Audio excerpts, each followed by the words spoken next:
Hello and welcome to this presentation about IPO charts.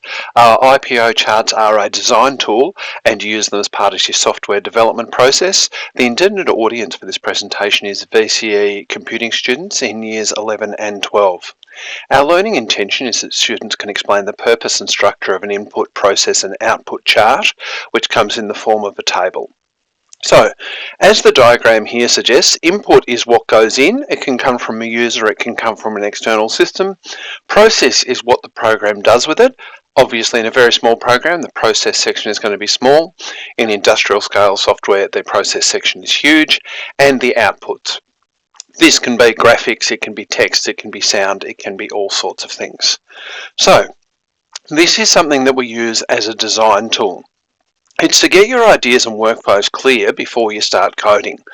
Coding, even in the age of AI, you've got a lot to pay attention to.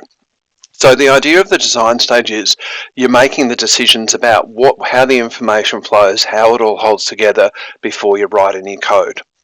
It is a reference that you can use while you are coding, so it's not just for lining up your ducks, but you'll actually look back and say, okay, this is the data I've got to collect, this is how I've got to transform it. And it sits in the environment of other design tools.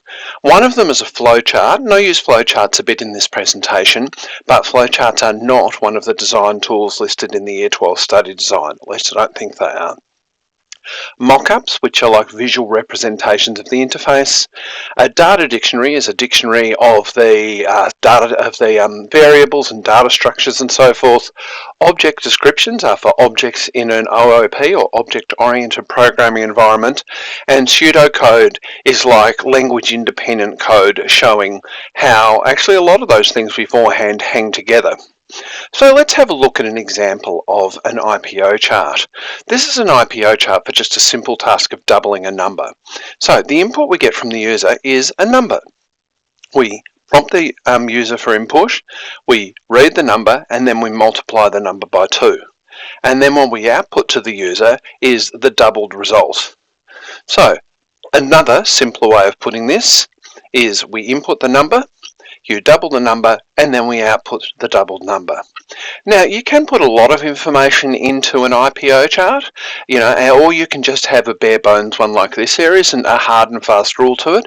It depends on how useful you want it to be down the track. If you're just beginning, I'd suggest something nice and simple like this, but you can go into quite a level of detail of data types and where you get it from and so forth. So, if we look at this as a flow chart, I've put the input section in green, I've put the output section in purple, and I've put the process in yellow. So for the input, the user enters a number, by which I just mean number clearly. Double the provided number is the process, and then we output it. And by the way, I'm using standard flowchart conventions there. This is for input, this is for process, and this is for output. If we wanted to see that in code, we can actually do this one over 3 lines. And the first line, this is Python by the way, is that number equals integer, input, enter a number. Now that could be float as well, depending on the way you write it, and that's your input stage. Double number equals number times 2, well that's your process stage, and print doubled number, well that's your output stage. But that's a lot easier to write once you've got your ducks lined up in terms of input, process, and output. Let's look at another example.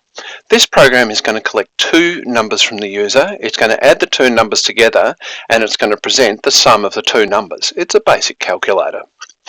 So, if we look at it as a flowchart, the user enters the first number, the user enters the second number, that's the input stage.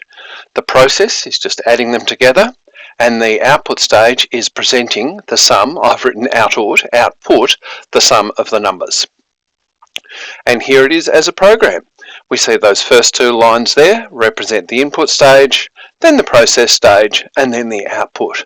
I think some people get confused and think there's a kind of trick here, but there isn't. It's just a way of dividing it up to make sure that we're having our separate stages of thought.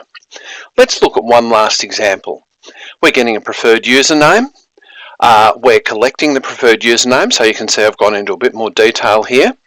We're finding the length of the username, and if the length is less than 8 characters, the message to the user is okay. Otherwise, the message is too long. And in the output stage, we present the message.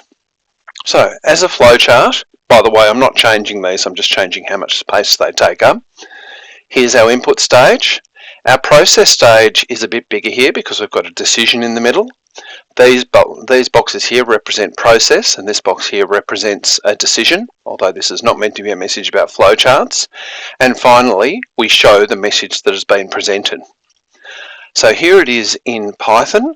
So again, we have got the input stage up here on the first line, and we've actually got a combination of the process and output here. You can combine them. It's not meant to be, the IPO chart is not meant to be a prescription for how you write code, but just for making sure you've got the right information in and the right information going out. Now, it is, as I said, about getting your ducks in a row. It's about being clear in your thinking and your processes. It's an easy thing to work with non-programmers, that you can say, okay, is this the information we're going to be collecting, and is this the information you want to see? Nobody has to understand how code works to read it. It is not a form of coding. It's very early in the process, and it's getting us ready for when we're doing the coding, and it doesn't work for all situations. There are points, particularly when you've got a lot of conditionals and so forth, where you probably want to work at a level of abstraction and just describe the overall process. Pseudocode is a good intermediate step in terms of going from process to code. And so if we have a look at this, this is our pseudocode down here, starting with begin and end. And what we've got here is code that you can't run, although these days you can put it into a generative AI and it will tell you what it does. And it will, this is a stepping stone towards writing actual code. So it's more detailed than an IPO chart. It's probably more detailed than a flow chart, but it's the step before writing code in the particular language that you want to use. So let's have a look at some true and false questions. An IPO stands for Input Process Output, and is primarily used in the testing phase of software development rather than design stage. Well, that's false, because the first bit is true, but it's primarily used in the design stage rather than in the testing stage. So there's some truth and some false in there, so overall it's false. The input section of an IPO chart documents all data that the program receives from users, files, or other external sources. That's true. An IPO chart, the process section should contain detailed line-by-line code implementation rather than a description of the operations to be performed. That's false. This is not the place for putting your code. If you want to map out your exact code, pseudocode is a better place in the design stage. Number 4. An IPO chart serves the purpose of helping developers plan and communicate the fundamental logic of a program before writing actual code. Well, that's true. IPO charts follow the convention that the input, process, and output sections are typically arranged columns from left to right across the chart. That's true. One key purpose of using IPO charts during design is to identify what data transformations are required and to ensure all necessary inputs are available to produce the desired outputs. It's long-winded, but yes, that's true. And finally, IPO charts are considered outdated and have been completely replaced by flowcharts, making them irrelevant for modern software development practices. And as you've guessed, because I'm doing a presentation about this, that is false. They certainly have a place in the early parts of the design process. So I hope this has been useful to you, and I'll see you in another video.